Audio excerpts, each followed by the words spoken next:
This is the Lone Crater YouTube. We hope this video helps. You start by confirming essentials so we don't chase ghosts.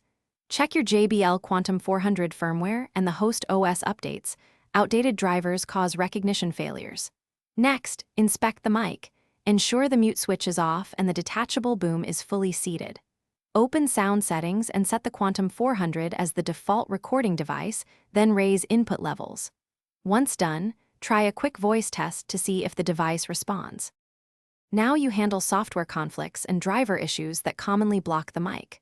Open Device Manager and reinstall or update the USB audio and JBL drivers. If a recent update broke things, roll back. In Sound Device Properties, disable exclusive mode and any sound enhancements that can steal audio. Use the JBL Quantum Engine app, if installed, to verify mic gain and side tone. Make adjustments there. After each change, test the mic so you know which step fixed it.